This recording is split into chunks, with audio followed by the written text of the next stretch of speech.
যজুর্বেদে প্রতিপাদিত আধ্যাত্ম ও দর্শন।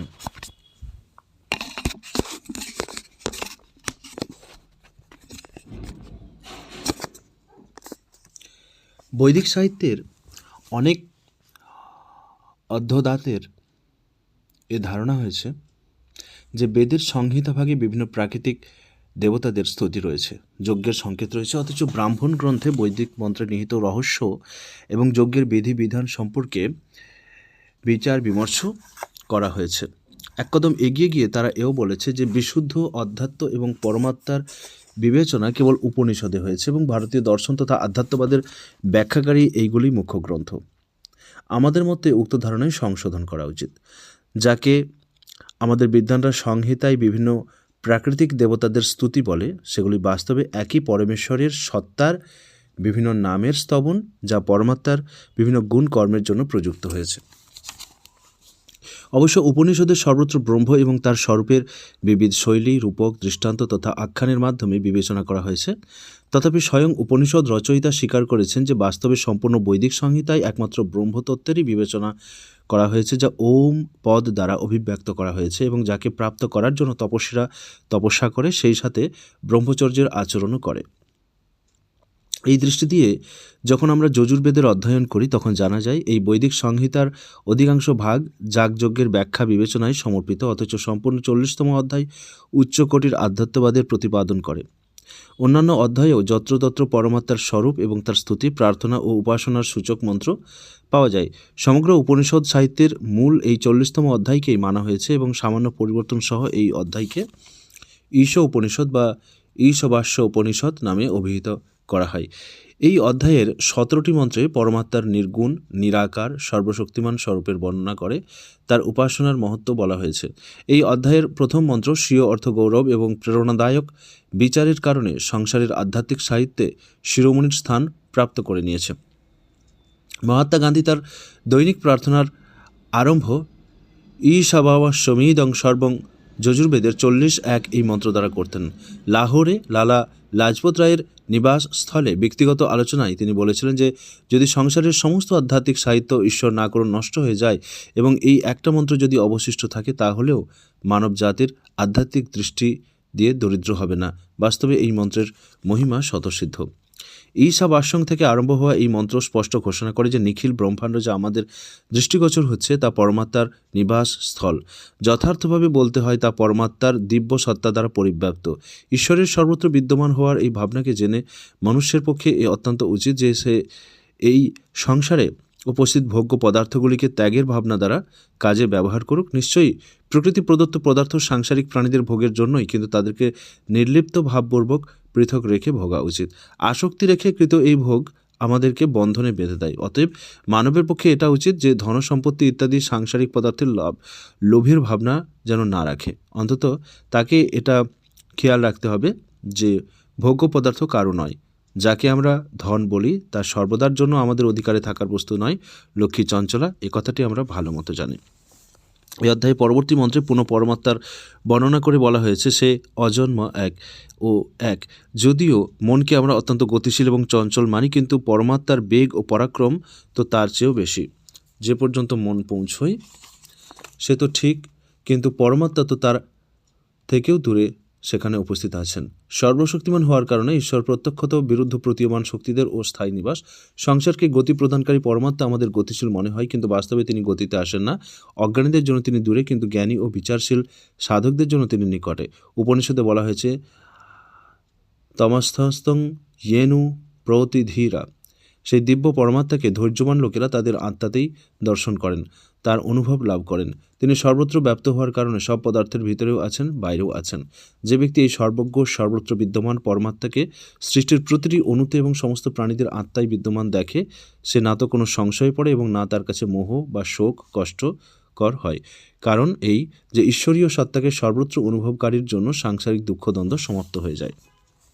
এই অধ্যায়ের 8ম মন্ত্রে পরমাত্মাকে সর্বত্র বিদ্যমান, তেজস্বী, অশরীরী, শিরা, নারী এবং ব্রণাদিরহিত, শুদ্ধ, নিষ্পাপ, জ্ঞানবান, প্রতিভাবান, স্বসত্তা দ্বারা নিজ অস্তিত্ব ধারণকারী এবং সকল পদার্থে নিবেশিত বলা হয়েছে। পরমাত্মার উপস্থানের বা উপাসনা স্থানের যে মন্ত্র দৈনিক সন্ধ্যায় বলা হয় সেগুলিরও যজুর্বেদে 7:41-42 থেকে নেওয়া হয়েছে। এই মন্ত্রগুলিতে বলা হয়েছে যে বেদ জ্ঞানকে উৎপন্নকারী জ্ঞানস্বরূপ সূর্যের তুল্য প্রকাশমান পরমাত্মাকে আমরা জানি।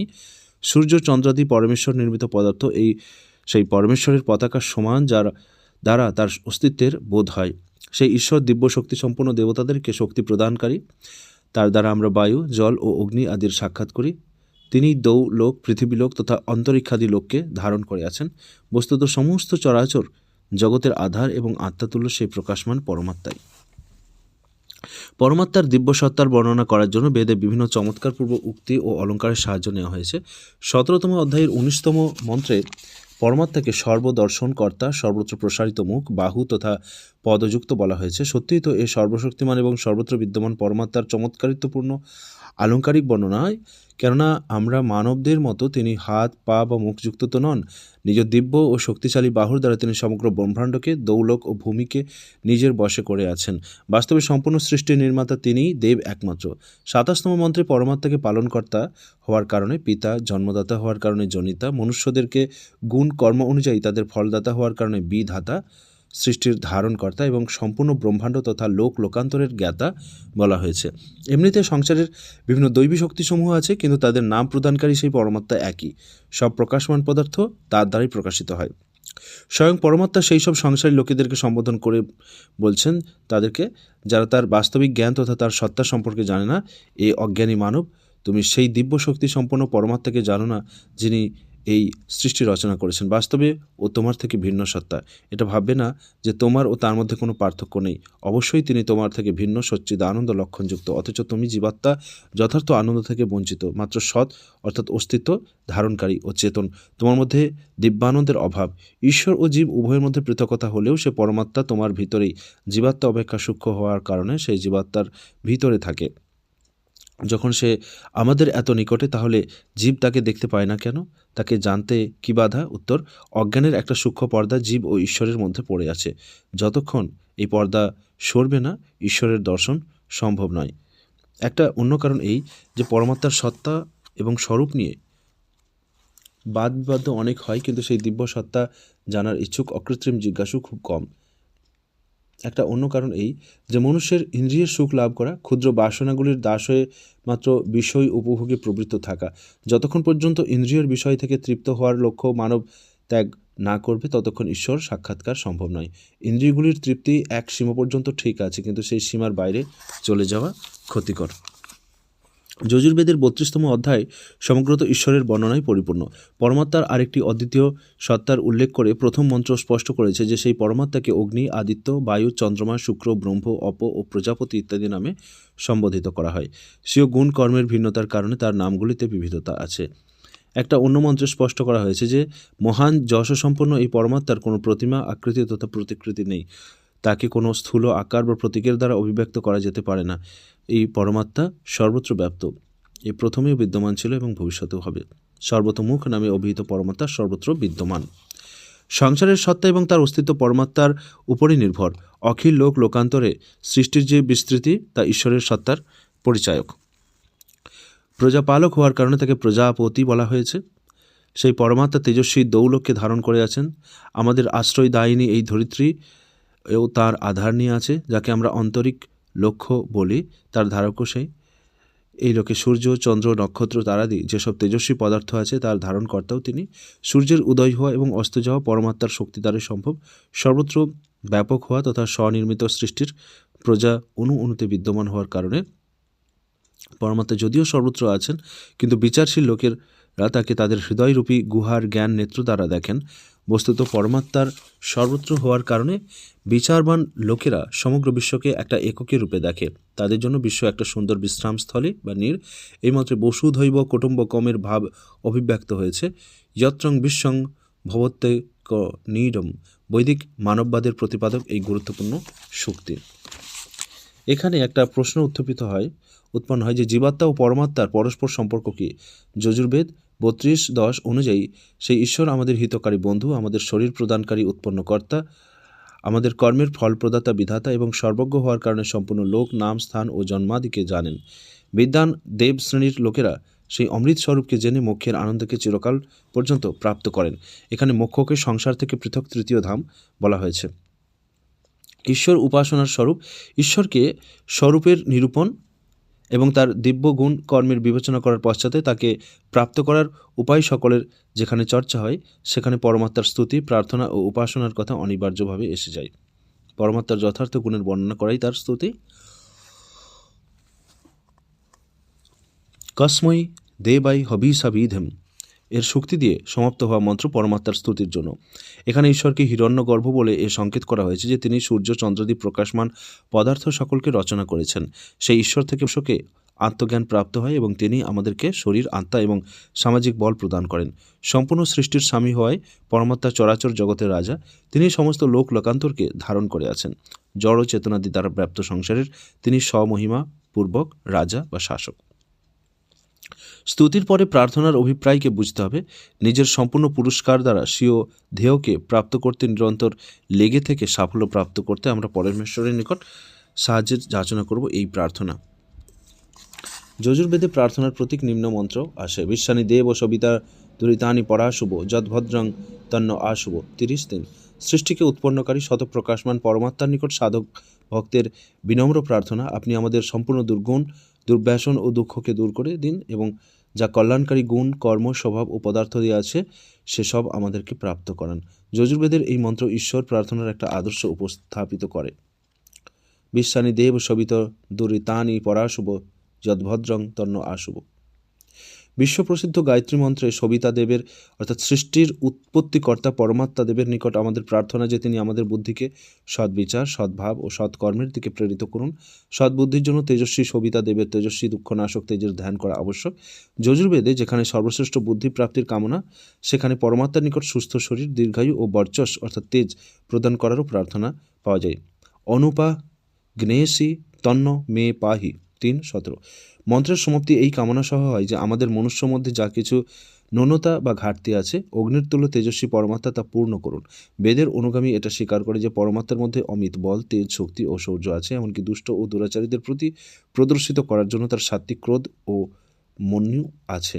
তার সহিষ্ণুতা ও সহ্য শীতলতার তো কোনো সীমা নেই। এই সমস্ত গুণের আধার পরমাত্মাকে সম্বোধন করে ভক্ত তার কাছে প্রার্থনা করে। তেজস্বী তেজ মই ধেহি, বীর্যংসি বীর্যং মই ধেহি, বলংসি বলং মই ধেহি, ওজো সোজো মই ধেহি, মনুরসি মন্নু মোহি ধেহি, সহসি সহ মোহি ধেহি। তেজ, বল, বীর্য, মনু ও সহ্যশীলতার প্রার্থনা বৈদিক চিন্তনের বৈশিষ্ট্য। যে পর্যন্ত উপাসনার সম্পর্কে এই বেদে ভক্ত দ্বারা নিজের মন ও বুদ্ধিকে পরমাত্মার সঙ্গে যুক্ত হওয়ার কথা বলা হয়েছে। ইয়ুঞ্জতে মন উত ইয়ুঞ্জতে ধিয় 5, 14 ও 11:4 এই মন্ত্রে স্বয়ংকে সর্বপ্রকারে পরমাত্মার সঙ্গে সংযুক্ত করাকেই উপাসনার শ্রেষ্ঠ রূপ বলা হয়েছে। ভক্তের পরমাত্মার নিকট প্রার্থনা যে তিনি তাকে সুমার্গের দিকে নিয়ে চলুন, সৎ পথের পথিক করুন। মার্গদর্শক ও অগ্রগন্তা হওয়ার কারণে বেদে পরমাত্মাকে অগ্নিপদ দ্বারা সম্বোধিত করা হয়েছে। তার কাছে সুপথে নিয়ে চলার বিনয়। এই প্রার্থনার অগ্নিরূপী পরমাত্মার নিকট এই জন্য কেননা তিনি মানবের সমস্ত গুণ কর্ম সম্বন্ধে জানেন। তিনি আমাদের সমস্ত শুভাশুভ কর্মকে জানেন। তিনি আমাদের জন্য শ্রেয়স্কর ও মঙ্গলকারী বিধান উপস্থাপিত করতে পারেন। সর্বজ্ঞ হওয়ার ফলে আমাদের কোনো কথা তাঁর কাছে গুপ্ত নেই। মনুষ্যের কুটিলতা এবং অন্য পাপরূপ কর্ম থেকে পৃথক রাখার সামর্থ্য তার মধ্যে আছে। পরিণামে ভক্তের জন্য এটা প্রয়োজন যে সে পরমেশ্বরের স্তুতিরূপ নম্রতাপূর্বক প্রশংসা সর্বদা করতে থাকে। এর ফলে তার অপূর্ব আনন্দের প্রাপ্তি হবে। ঈশ্বর স্তুতি, প্রার্থনা ও উপাসনা আমাদের দ্বারা সতত করা কর্তব্য। এর মধ্যে কখনো অবকাশ থাকা উচিত নয় এবং না এদেরকে করতে কখনো প্রমাদ করা উচিত। মন্ত্রে ভূয়িষ্ঠ শব্দের প্রয়োগ সার্থক এবং বৈশিষ্ট্যপূর্ণ। পরমাত্মার উপাসনা একদিনের কর্ম নয়, এ সতত করতে থাকা অনিবার্য ও অপরিহার্য কর্ম।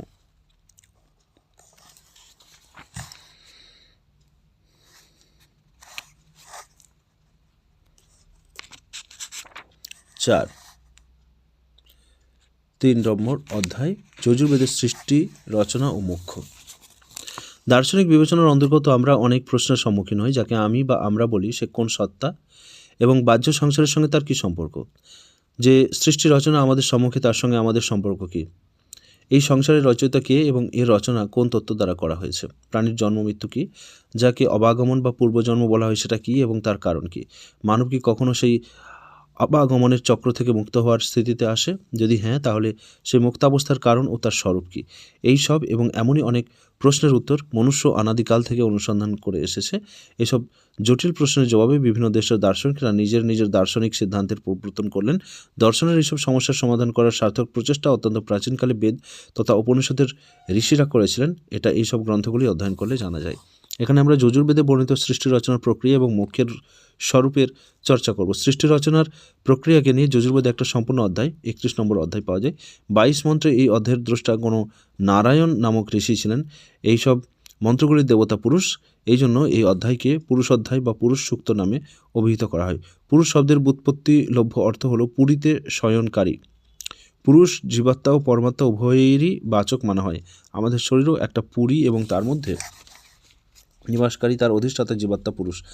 অথর্ববেদে অষ্টাচক্রা নব দ্বারা বিশেষণযুক্ত যে দেবতাদের অযোধ্যাপুরী উল্লেখ পাওয়া যায়, বাস্তবে সে আমাদের শরীরই।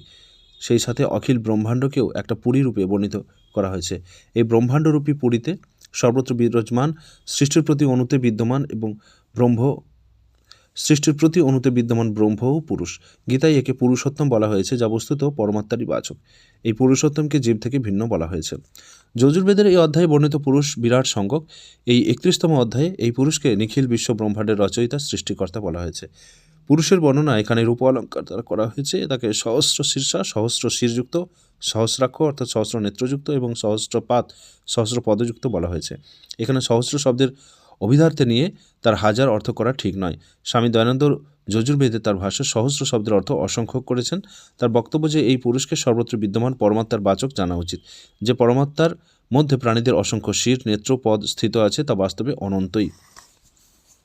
এই মহিমাশালী পরমাত্মা পৃথিবী এবং সমস্ত লোকান্তরকে নিজের ধারণা শক্তি দ্বারা ধারণ করে আছেন, তথাপি স্বরূপত তিনি এই ভৌতিক সৃষ্টি রচনা থেকে সর্বদা পৃথক, নিজের আনন্দ স্বরূপে স্থিত। পুরুষদের এই মহিমার ব্যাখ্যান করে আগে বলা হয়েছে যে তিনি অতীতকালীন সৃষ্টি, বর্তমানে বিদ্যমান সৃষ্টি এবং পরবর্তী ভবিষ্যতে হওয়া সৃষ্টির কারণ। বাস্তবে প্রত্যক্ষ দর্শনীয় ব্রহ্মাণ্ড তো তার স্বল্প মহিমারই দর্শন করায়, কিন্তু মাত্র এই সৃষ্টিকে লক্ষ্য করে কি তার রচয়িতার সীমা জ্ঞান হয়ে যায়? না, সে পুরুষ তো অত্যন্ত মহিমা সম্পন্ন, কেননা আমরা যে সংসার দেখি সে তো তার একটা অংশে মাত্র নিহিত। তার অবশিষ্ট স্বরূপ অমৃতময়, যা ভৌতিক সংসার থেকে সর্বদা পৃথক, নিজ দিব্য মহিমা সম্পন্ন। এই প্রকার সৃষ্টি রচয়িতার অব্যাখ্যেয় স্বরূপের স্বল্প উল্লেখ করে পরবর্তী মন্ত্রে সৃষ্টিতে রচিত সেই সব পদার্থের সংকেত মাত্র দ্বারা উল্লেখ করা হয়েছে। এমনিতে সাংখ্য দর্শনের সত্য, রজ তথা তমগুণের সাম্যাবস্থাকে প্রকৃতি বলে তাকে সংসারের উপাদানের কারণ বলা হয়েছে এবং এই অব্যক্ত উপাদান থেকে পরবর্তীতে উৎপন্ন হওয়ার মহৎ তত্ত্ব, অহংকার, পঞ্চতন্মতা, 10 ইন্দ্রিয়, 1 মন ও পঞ্চমহাভূতের ক্রমশ উৎপত্তি এলে সৃষ্টি রচনার বিকাশ পরম্পরাকে ব্যাখ্যাত করা হয়েছে, কিন্তু যজুর্বেদে এই সংকেত মাত্রে সূক্ষ্মতয়া বর্ণিত করা হয়েছে। অতএব পরবর্তী মন্ত্রগুলিতে সৃষ্টির রূপে উদ্ভূত নানা পদার্থের নামোল্লেখ মাত্র দেখতে পাওয়া যায়। এই সৃষ্টি দুই প্রকার। প্রথম তো সেই সব প্রাণী যা অন্ন পান আদির দ্বারা নিজস্ব জীবন ধারণ করেন, অথচ দ্বিতীয়টি জড় পদার্থ যা স্বয়ং কিছু খায় না, বরঞ্চ চেতন প্রাণীদের আহার হয়ে থাকে, যথা ফল, মূল, বৃক্ষ, অন্নাদি ভোজ্য পদার্থ এবং জলাদি পেয় পদার্থ। পুরুষ পরমাত্মাই বিরাট নাম যুক্ত ব্রহ্মাণ্ডকে উৎপন্ন করেছে। তৎপশ্চাৎ প্রাণীদের দেহ রচনা হলো এবং প্রাণীদের ধারণ করার জন্য ধরিত্রীর রচনা হলো। এই সমস্ত জীবের আধার। সৃষ্টির আদিকালে মনুষ্যকে তার কর্তব্যের নির্দেশকারী বেদজ্ঞানও সেই পুরুষ থেকে ব্যক্ত হয়েছে। এর সংকেত এই অধ্যায়ের 7ম মন্ত্রে পাওয়া যায়। এই মন্ত্রের অভিপ্রায় যে যজ্ঞ নামযুক্ত সর্বপূজ্য পরমাত্মা থেকে ঋগ্বেদ, যজুর্বেদ, সামবেদ ও ছন্দবেদ বা অথর্ববেদ উৎপন্ন হয়েছে। মন্ত্রে অথর্ববেদের জন্য ছন্দাংশী শব্দের প্রয়োগ হয়েছে। কেবল বেদের জ্ঞান পরমেশ্বর থেকে উৎপন্ন হয়নি, বরঞ্চ অশ্বাদি পশুদের উৎপন্নকারীও পরমাত্মা। দুই দিকের দন্তযুক্ত উট, গাধা ইত্যাদি পশুদেরকে মন্ত্রে উভয়াদত বলা হয়েছে। গাভী, ছাগল ও ভেড়ার মতো জনোপযোগী পশু ও পুরুষ দ্বারাই নির্মিত। নিরুক্তি পদ্ধতি দ্বারা অর্থ করলে এই মন্ত্রে আশা গো শব্দের অর্থ সূর্যের কিরণ ও ইন্দ্রিয়গুলিও হবে। এর দ্বারা এ অনুমান করা যেতে পারে যে সূর্যরশ্মি এবং মানব শরীরের স্থূল সূক্ষ্ম ইন্দ্রিয়গুলির রচয়িতাও পরমাত্মা। মনুষ্য জাতির জন্মদাতা পরমাত্মার পুরুষার্থ থেকে দেব, সাধ্য ও ঋষি সংখ্যক মানবরা জন্ম নিয়েছে। এমনিতে দেখতে গেলে জীবশাস্ত্র মতে সংসারের সব মনুষ্য এক সমান, কিন্তু যোগ্যতা, পুরুষার্থ ও প্রতিভার কারণে মনুষ্য জাতিতেও দেবতা, সাধ্য ও ঋষি আদি বিভিন্ন বর্গ হয়ে গিয়েছে। বিদ্বানদেরকে দেব বলা হয়, জ্ঞানী লোকেদেরকে সাধ্য বলা হয় এবং বেদ মন্ত্রের রহস্য দর্শন প্রচার করে যারা তাদেরকে ঋষি বলা হয়। বিভিন্ন প্রাণীদের রচনা এবং সৃষ্টির স্থূল সূক্ষ্ম অঙ্গের নির্মাণের পরে এই অধ্যায় সমাজের বিভিন্ন একক গুণ কর্ম স্বভাবের বিভিন্নতার ভিত্তিতে নির্মিত 4টি বর্ণকেও পরমাত্মা দ্বারা নির্মিত বলে।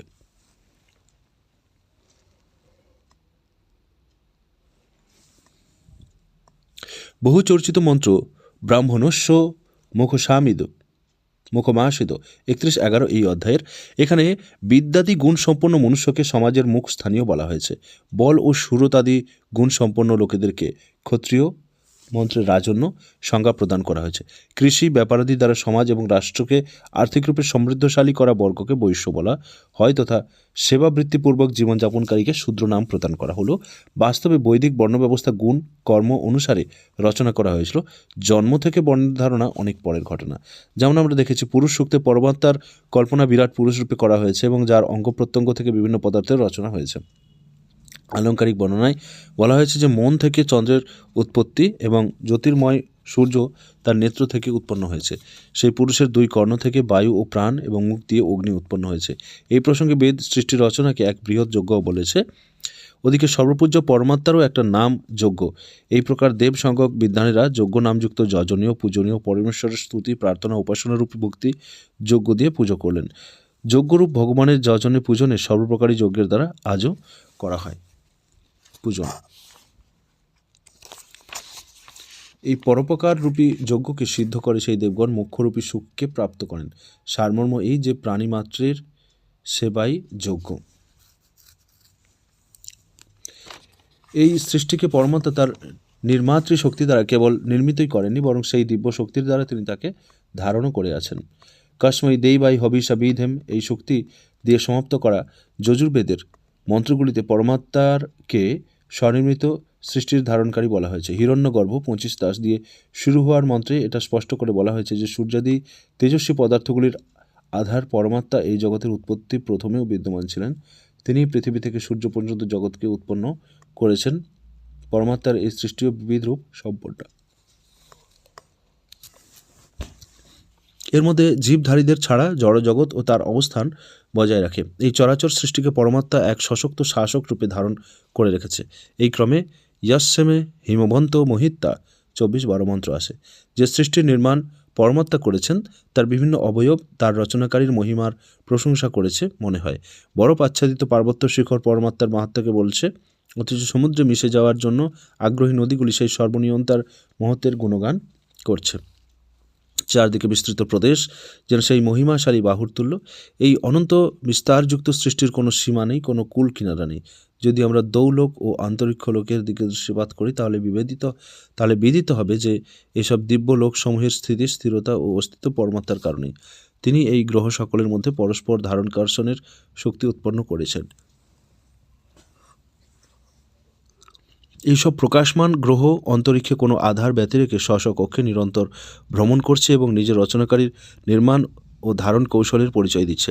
যদি পরমাত্মার প্রকাশ ও তেজ এসব গ্রহ ও নক্ষত্ররা না পেত তাহলে তারা তেজহীন পিণ্ডমাত্র হয়ে থাকতো। সমস্ত জ্যোতিষ্মান পদার্থকে প্রকাশ দান করছে একমাত্র পরমাত্মা, তারই প্রকাশে এ সমস্ত প্রকাশিত হচ্ছে।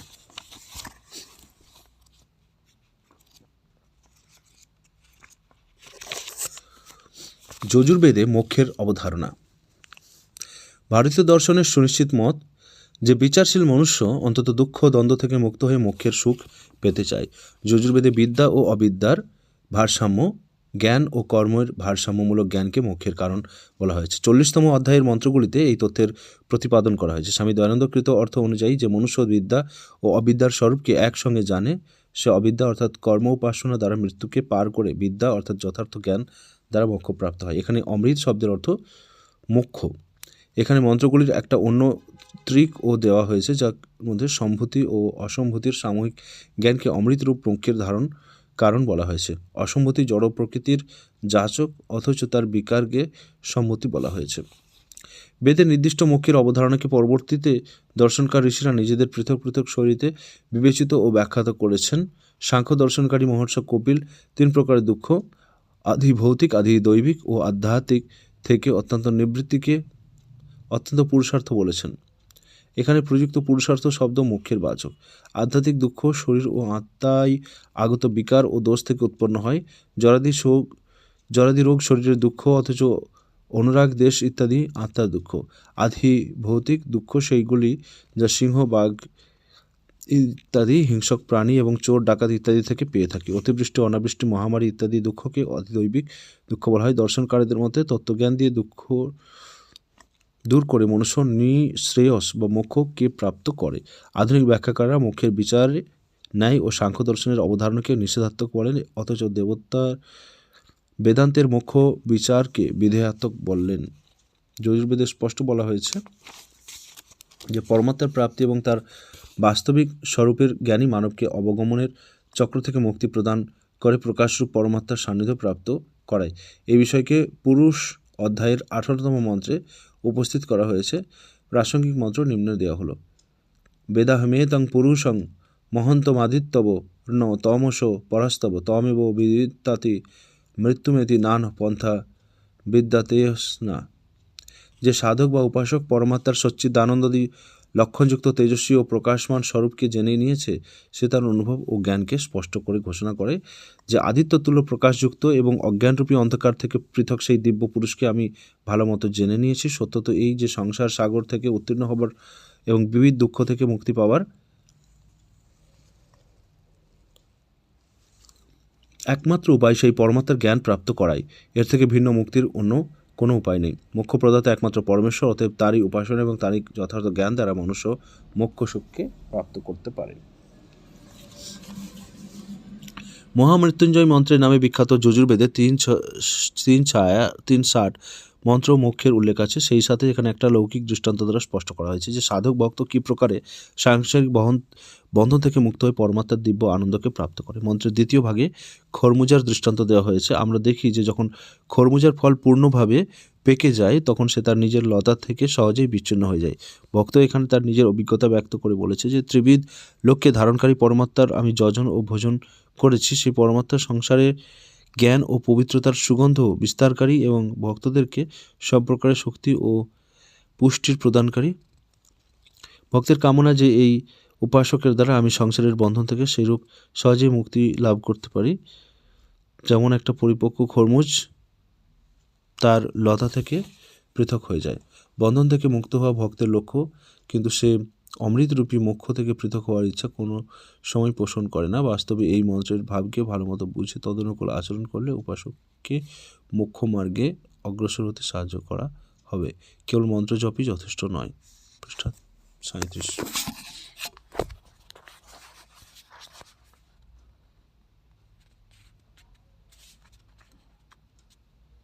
বেদ। পুরুষ শব্দের ব্যুৎপত্তিলব্ধ অর্থ হল পুরীতে শয়নকারী। পুরুষ জীবাত্মা ও পরমাত্মা উভয়েরই বাচক মানা হয়। আমাদের শরীরও একটা পুরী এবং তার মধ্যে নিবাসকারী তার অধিষ্ঠাতা জীবাত্মা পুরুষ। অষ্টাচক্রা নব দ্বারা বিশেষণযুক্ত যে দেবতাদের অযোধ্যাপুরীর উল্লেখ পাওয়া যায় অথর্ববেদে, বাস্তবে সে আমাদের শরীরই। টিকা: অষ্টাচক্রা নব দ্বারা দেবানাং পুরোধায়া তস্যাং হিরণ্যায় কোশ স্বর্গ জ্যোতিষাবৃত।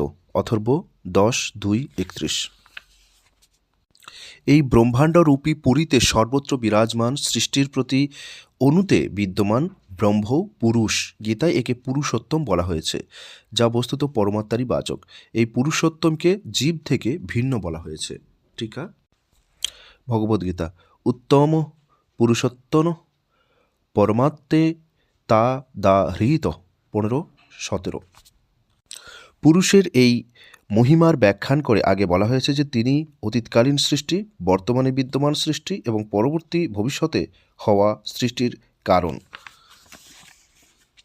পুরুষ এবেদং সর্বং যদ ভূতং যচ্চ ভাব্যম 31:2। তাঁর অবশিষ্ট স্বরূপ অমৃতময়। পাদস্য বিশ্বভূতানি ত্রিপাদাস্যামৃতং দিবি 32:3। এমনিতে সাংখ্য দর্শনে সত্য, রজ তথা তমগুণের সাম্যাবস্থাকে প্রকৃতি বলে তাকে সংসারের উপাদান কারণ বলা হয়েছে। সাংখ্য দর্শনও সত্য রজস্তমং সামাবস্থা প্রকৃতি 1:61। সৃষ্টির আদিকাল মনুষ্যকে তার কর্তব্যের নির্দেশকারী বেদজ্ঞানও সেই পুরুষ থেকে ব্যক্ত হয়েছে। এই সংকেত এই অধ্যায়ের সপ্তম মন্ত্রে পাওয়া যায়। এই মন্ত্রের অভিপ্রায় এই যে যজ্ঞ নামযুক্ত সর্বপূজ্য পরমাত্মা থেকে ঋগ্বেদ, যজুর্বেদ, সামবেদ ও ছন্দবেদ বা অথর্ববেদ উৎপন্ন হয়েছে। তস্মাৎ যজ্ঞাৎ সর্বভূত ঋচ সামানি যজ্ঞিরে ছন্দাংশি জঙ্গিরে তস্মাৎ যজুস্তমাদ জায়ত 31:7। নিরুক্তি পদ্ধতি দ্বারা অর্থ করলে এই মন্ত্রে আসা গো শব্দের অর্থ সূর্যের কিরণ ও ইন্দ্রিয়গুলিও হবে। নিরুক্ত 2:5 গৌরীতি পৃথিব্যা নাম ধেয়ম। জ্ঞানী লোকেদেরকে সাধ্য বলা হয় এবং বেদ মন্ত্রের রহস্য দর্শন প্রচার করে যারা তাদেরকে ঋষি বলা হয়। সাক্ষাৎ কৃতধর্মান ঋষয় বভুব তে অবরেভে অসাক্ষাৎ কৃতধর্মভ্য উপদেশন মন্ত্রান সম্প্রুদ। নিরুক্ত 1:20। সেই পুরুষের 2 কর্ণ থেকে বায়ু ও প্রাণ, মুখ দিয়ে অগ্নি উৎপন্ন হয়েছে। চন্দ্রমা মনস জাতশ্চক্ষ সূর্যং অজায়ত শ্রোত্রাদ বায়ুশ্চ প্রাণশ্চ মুখাদ অগ্নিরজায়ত 31:12। পুরুষ সূক্তে পরমাত্মার কল্পনা বিরাট পুরুষ রূপে করা হয়েছে, যার অঙ্গ প্রত্যঙ্গ থেকে বিভিন্ন পদার্থের রচনা করা হয়েছে। আলংকারিক বর্ণনায় বলা হয়েছে মন থেকে চন্দ্রের উৎপত্তি হয়েছে, জ্যোতির্ময় সূর্য তার নেত্র থেকে উৎপন্ন হয়েছে, সেই পুরুষের 2 কর্ণ থেকে বায়ু ও প্রাণ এবং মুখ দিয়ে অগ্নি উৎপন্ন হয়েছে। পরমাত্মারও একটা নাম যজ্ঞ। এই প্রকার দেব সঙ্গক বিদ্বানেরা যজ্ঞ নামযুক্ত যজনীয় পূজনীয় পরমেশ্বরের স্তুতি প্রার্থনা উপাসনারূপী ভক্তি যজ্ঞ দিয়ে পূজা করলেন। যজ্ঞেন যজ্ঞময় যন্ত দেবা 31:16। জীবধারীদের ছাড়া জগৎ জড়জগৎ ও তার অবস্থান বজায় রাখে। এই চরাচর সৃষ্টিকে পরমাত্মা এক সশক্ত শাসক রূপে ধারণ করে রেখেছে। येन দৌরুগ্রা পৃথিবী চ দৃঢ়া যেন স স্তৌভিং येन নাক 32:6। যদি পরমাত্মার প্রকাশ ও তেজ এইসব গ্রহ ও নক্ষত্ররা না পেত, তাহলে তারা তেজহীন পিণ্ডমাত্র হয়ে থাকত। সমস্ত জ্যোতিষমান পদার্থকে প্রকাশ দান করেছে একমাত্র পরমাত্মা, তারই প্রকাশ এই সমস্ত প্রকাশিত হয়। তমেব ভান্তমনু ভাতি সর্বং তস্য ভাষা সর্বমিদং বিভাতি। যজুর্বেদে বিদ্যা ও অবিদ্যার অর্থাৎ কর্ম ও জ্ঞানের ভারসাম্যমূলক জ্ঞানকে মুখ্যের কারণ বলা হয়েছে। অবিদ্যায়া মৃত্যু তীর্ষা বিদ্যায়া অমৃত মশ্নুতে 40:14। 3 প্রকারের দুঃখ, আধি ভৌতিক, আধি দৈবিক ও আধ্যাত্মিক থেকে অত্যন্ত নিবৃত্তিকে অত্যন্ত পুরুষার্থ বলেছেন মহর্ষি কপিল। সাংখ্য দর্শন অথ ত্রিবিধ দুঃখান্ত নিবৃত রান্ত পুরুষার্থ 1:1। দর্শনকারদের মতে তত্ত্বজ্ঞান দিয়ে দুঃখ দূর করে মনুষ্য নিঃশ্রেয়স বা মোক্ষকে প্রাপ্ত করে। ন্যায় দর্শন 1:1 প্রমাণ প্রমেয়াদি 16 পদার্থের তত্ত্বজ্ঞান থেকে নিঃশ্রেয়স প্রাপ্ত হয়ে থাকে। ভক্তের কামনা যে এই উপাসকের দ্বারা আমি সংসারের বন্ধন থেকে সেইরূপ সহজেই মুক্তি প্রাপ্ত করি, যেমন একটা পরিপক্ক খরমুজ থেকে লতা থেকে বৃক্ষ হয়ে যায়। ক্রমম যজামেহ সুগন্ধিং পুষ্টিবর্ধনম উর্বারু কোমিব বন্ধনামৃত্য মূর্খিয় মামতৎ 3:60। যজুর্বেদের নৈতিক এবং আচরণ সম্পর্কীয় শিক্ষা। সাধারণত দর্শনের অধ্যয়ন 3 বিভাগের অন্তর্গত করা হয়। এখানে সর্বপ্রথম প্রমাণের বিচার করা হয়, যার সাহায্যে আমরা বাস্তবিকতাকে জানি এবং কোনো বস্তু, ব্যক্তি বা পদার্থের যথার্থ জ্ঞান প্রাপ্ত করি।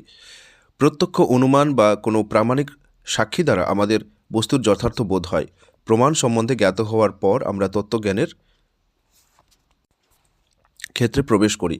এখানে আমরা সেই সব পদার্থের জ্ঞান প্রাপ্ত করি যা আমাদের জানার সীমার মধ্যে আসে। স্থূল জগতের জ্ঞান ইন্দ্রিয়গুলি দ্বারা প্রাপ্ত করা যেতে পারে, অথচ ঈশ্বর ও জীবাত্মার ন্যায় অতীন্দ্রিয় পদার্থের বাস্তবিকতাকে জানার জন্য আমাদের শাস্ত্র বা আপ্ত বা প্রামাণিক ব্যক্তিদের বক্তব্যের উপর নির্ভর করতে হয়। দর্শনের অন্তর্গত আচার শাস্ত্র এবং নৈতিক মূল্যেরও অধ্যয়ন করা হয়। মনুষ্যের জন্য কি কর্তব্য, করার যোগ্য এবং কি অকর্তব্য বা অকরণীয় তা জানা আবশ্যক।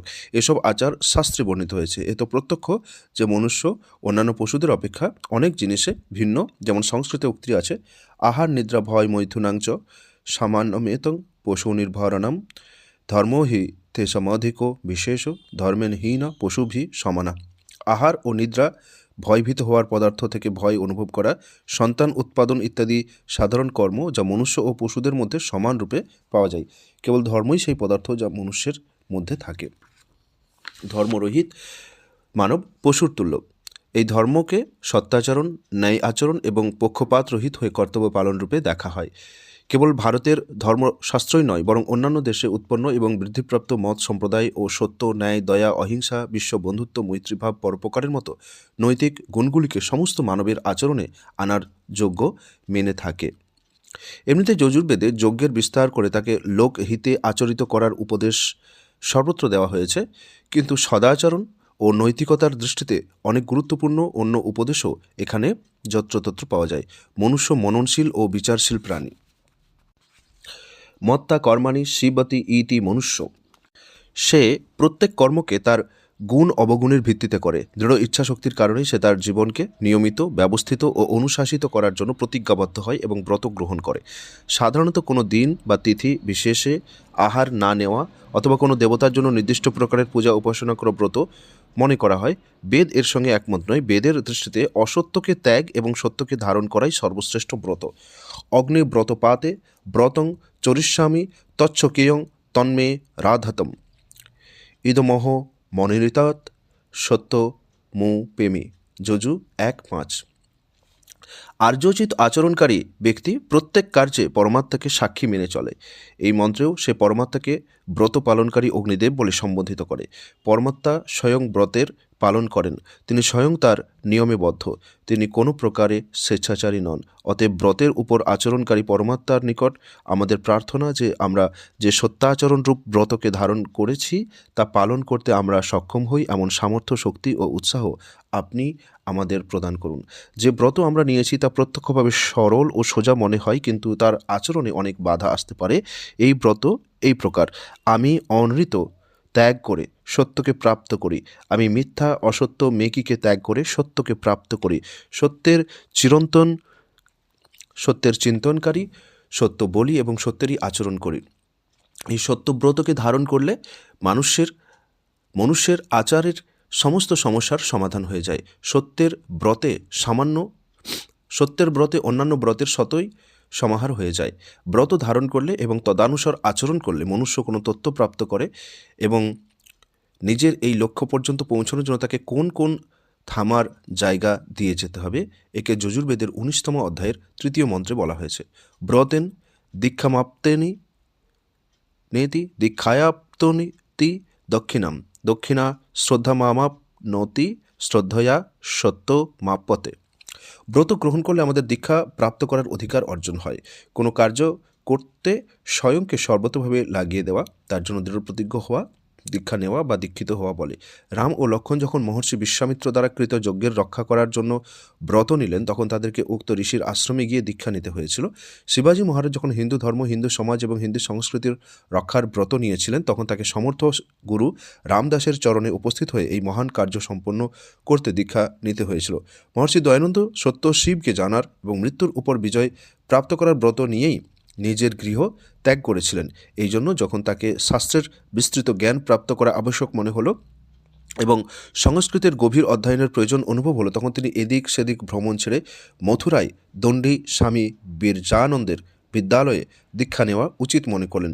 বাস্তবে এখানে তিনি বিদ্যার্থীরূপে দীক্ষিত হয়েছিলেন। ব্রত ও দীক্ষা কেবল ধর্মাচরণ, বিদ্যার উপার্জন এবং শাস্ত্রজ্ঞানেরই উপযোগী নয়, সাংসারিক কর্তব্য পালনেও এর স্পষ্ট ভূমিকা আছে। দেশকে গোলামি থেকে মুক্ত করতে ইচ্ছুক দেশভক্ত ও বলিদানী শহীদরা প্রথম তো দেশকে স্বাধীন করার ব্রত নিয়েছিলেন।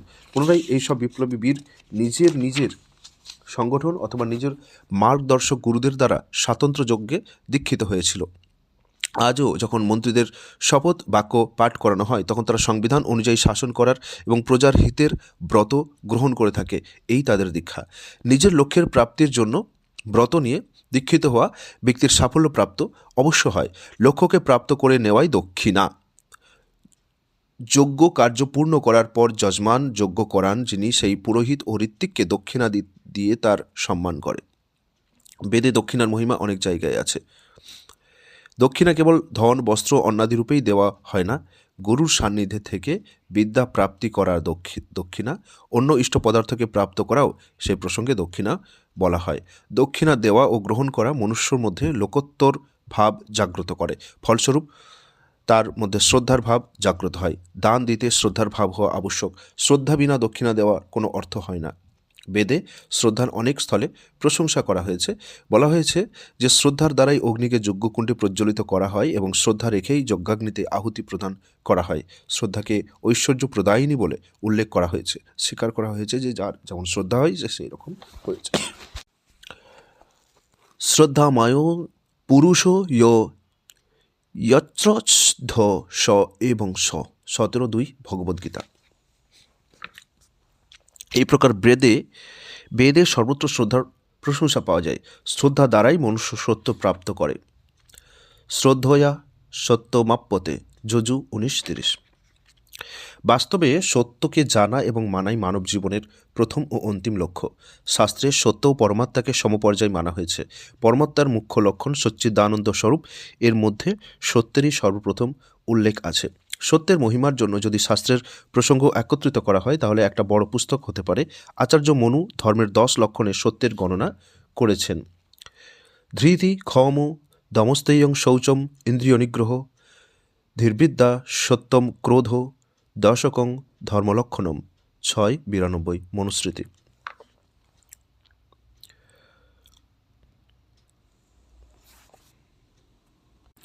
অথর্ববেদের ভূমিসূক্তে পৃথিবী ধারক তত্ত্বগুলির মধ্যে সত্যের স্থান প্রথমে এসেছে। সত্যং বৃহদৃত মুগ্রং দীক্ষা তপ ব্রহ্মযজ্ঞ পৃথিবীং ধারয়ন্তী অথর্ব 12:1। মনু অনুযায়ী সত্য থেকে শ্রেষ্ঠ কোনো ধর্ম নেই। না হি সত্যং পর ধর্ম। শতপথ ব্রাহ্মণে শ্রদ্ধারূপী অগ্নিতে সত্যের আহুতি দেওয়ারকে অগ্নির সর্বোচ্চ রূপ বলা হয়েছে। এই প্রকার ব্রতচারণ রূপী সেই যজ্ঞের সমস্ত প্রক্রিয়ার দ্বারা ব্রতচারী ব্যক্তি মনুষ্যের অন্তিম লক্ষ্য পর্যন্ত পৌঁছে যায়। যখন সত্য জানা হলো এবং প্রাপ্ত করা হলো তখন আর কিছু জানতে অবশিষ্ট থাকলো না। বিদ্যার মহিমা। মনুষ্যের নৈতিকতার উন্নতিতে বিদ্যার যোগদান সর্বত্র স্বীকার করা হয়েছে। বেদে সরস্বতী দেবী বিদ্যার প্রতীক। সরস্বতীর আরাধনা বাস্তবে বিদ্যাভাসে স্বয়ংকে লাগানো। ঋষি দয়ানন্দ সরস্বতীর অর্থ পরমাত্মাও করেছেন। দ্রষ্টব্য সত্যার্থ প্রকাশ প্রথম সমুল্লাস। স্বর বিবিধ জ্ঞানং বিদ্যতে যস্যাং চিত্তৌ সা সরস্বতী। যাকে বিবিধ জ্ঞান বিবিধ বিজ্ঞান অর্থাৎ শব্দ অর্থ সম্বন্ধ প্রয়োগের জ্ঞান যথাবৎ হবে তজ্জন্য এই পরমেশ্বরের নাম সরস্বতী। অর্থাৎ সর্ববিদ্যার জ্ঞান প্রয়োগের যথাযথ জ্ঞান যথাযথ হবে, সেই জন্য পরমেশ্বরের নাম সরস্বতী। সত্যার্থ প্রকাশ প্রথম সমুল্লাস। পাবকা না সরস্বতী বাজে বীর বা জিনীবতী যজ্ঞং বষ্টু ধিয়া বসু চদয়িত্রী সুন্থাতনং চেতন্তি সুমতিনম যজ্ঞং দধে সরস্বতী মহ অর্ণ সরস্বতী প্রচে তয়তি কেতুনা ধিয় বিশ্বা বিরাজতি 20, 84, 85, 86। সেই সরস্বতী আমাদের পবিত্র করে, অন্ন ও শক্তি প্রদানকারিণী, আমাদের সৎকর্ম প্রেরণা দান করে এবং আমাদের সুমতিকে জাগ্রত করে, নানা প্রকারের পুরস্কার কর্মে আমাদের নিযুক্ত করে এবং জ্ঞান যজ্ঞরূপী শ্রেষ্ঠ কর্মকে ধারণ করে। নৈতিক উন্নতির অন্য উপায়। শারীরিক স্বাস্থ্য, মনের প্রসন্নতা এবং বুদ্ধির বিকাশ। যজুর্বেদে এটা আবশ্যক মনে করা হয়েছে যে আমরা আমাদের নৈতিক উন্নতির জন্য ক্রমশ শরীর, মন ও বুদ্ধিকে শুদ্ধ ও উন্নত করি। সমস্ত বেদে সামান্যভাবে কিন্তু যজুর্বেদে বিশেষভাবে শারীরিক স্বাস্থ্যের উপর মনোযোগ দেওয়া জরুরি মনে করা হয়েছে। অন্যত্র বলা হয়েছে শরীরাদং খলু ধর্ম সাধনম। কালিদাসকৃত কুমার সম্ভবে শিবের পার্বতীর প্রতি উক্তি। শরীরকে সুস্থ রাখা ধর্মের সাধনার প্রথম সোপান। দেহকে পীড়িত করা এবং স্বাস্থ্যের অবহেলা করা প্রমাদী পুরুষের লক্ষণ। সুস্থ শরীরে সুস্থ মন এবং সুস্থ আত্মার নিবাস থাকে। বস্তুত শরীর একটা দেব মন্দির। এর মধ্যে নিবাসকারিণী 10 ইন্দ্রিয়, মন, বুদ্ধি ও আত্মা সমস্ত দিব্যগুণ সম্পন্ন দেবতা আছে। অথর্ববেদে শরীরকে দেবতাদের নগরী বলা হয়েছে, যার কেন্দ্রে জ্যোতিষ্মান ব্রহ্ম বিরাজ করে। অষ্টাচক্রা নবদ্বারা দেবনং পুরু অধ্যায় অথর্ব 10:3-31। শরীরের স্বাস্থ্য ইন্দ্রিয়দের সুস্থ ও সশক্ত থাকলেই সম্ভব। এই প্রসঙ্গে এই বেদে 36তম অধ্যায়ের 24তম মন্ত্র বিচারণীয়। এখানে বলা হয়েছে যে পরমাত্মা সর্বদ্রষ্টা, সকলের দর্শনকারী। তিনি পরম পবিত্র এবং দেব শ্রেণীর পুরুষদের হিতকারী। তার কৃপায় আমরা সর্বাঙ্গীন স্বাস্থ্য লাভ করি। আমাদের সমস্ত ইন্দ্রিয়গুলি সশক্ত, বলবান এবং নিজের বিষয় গ্রহণ করতে সক্ষম থাকে। এই ক্রমানুসারে বলা হয়েছে পশ্চিম শরদ শতম। আমাদের নেত্র শক্তি 100 বৎসর পর্যন্ত আমাদের সঙ্গ দিতে থাকুক। নেত্রের অভাবে মনুষ্য সর্বদা অশক্ত ও পরবশ হয়ে যায়। জ্ঞানোপার্জন এবং সংসারের রহস্যকে জানতে নেত্র সক্ষম। নেত্র সেই জন্য মানবের মার্গদর্শক বলা হয়েছে। জীবেম শারদ শতম। আমাদের জীবনের লক্ষ্য 100 বর্ষ পর্যন্ত সুস্থ জীবন ধারণ করা হওয়া উচিত। ব্রহ্মচর্যপূর্বক বিদ্যাভ্যাস এবং সংযমপূর্বক গৃহস্থ পালন দীর্ঘায়ু হওয়ার মুখ্য সাধন। যারা কিশোর অবস্থা এবং যুবাবস্থায় অসংযমী হয়ে বিলাস বাসনায় ফেঁসে যায়, তাদের স্বাস্থ্য নষ্ট হয়ে যায় এবং তারা শীঘ্র মারা যায়। মানবের আদর্শ আয়ু 100 বর্ষ পর্যন্ত মানা হয়েছে। শতায়ুবে পুরুষ, মনুষ্যের সাধারণ আয়ু 100 বর্ষ মানা হয়েছে। অতএব শতায়ুকে নিজের জীবনের লক্ষ্য মেনে তদানুসার আচরণ করা মানবের হিতে। আয়ুর বৃদ্ধি মনুষ্যের সামর্থ্যের কথা বলে। শৃণুয়ম শারদ শতম। নেত্রের মতো কর্ণের দ্বারাও বাহ্য সংসারের সঙ্গে আমরা সম্পর্ক তৈরি করি। বাইরের ধ্বনি শোনা এবং অন্যের সঙ্গে নিজের সংবাদ স্থাপিত করা কর্ণের দ্বারাই সম্ভব। বধির ব্যক্তি বাহ্য সংসার থেকে ছিন্ন হয়ে যায়। প্রব্রায়াম শরদ শতম। মানব তার হৃদয়স্থ বিচারগুলিকে বাণীর দ্বারা অন্যকে সম্প্রেষিত করে। দুর্ভাগ্যবশত যদি আমাদের বলার শক্তি চলে যায়, তাহলে আমরা সর্বদা কুণ্ঠিত হয়ে মনে মনেই চিন্তাগ্রস্ত হয়ে যাব। বিচার বিমর্ষ, বিচারের আদান প্রদান এবং নিজের কথাকে অন্যদের পর্যন্ত পৌঁছাতে বাণীর নির্বিবাদ ভূমিকা আছে। এ তখনই সম্ভব যখন আমাদের বলার অবয়ব এবং বাণীর তন্ত্র সুরক্ষিত থাকে। আদিনা শ্যাম শারদ শতম। যদি আমরা পরাধীন হয়ে বেঁচে থাকি, তাহলে আমাদের এই জীবনের অর্থ কী থাকে? বস্তুত স্বাধীনতায় জীবন এবং পরাধীনতা মৃত্যু। সর্বং পরবশং দুঃখম সর্বম আত্মবশম সুখম এতদ্বিদ্যৎ সমাসন লক্ষণম সুখ দুঃখয়। মনু 4:160।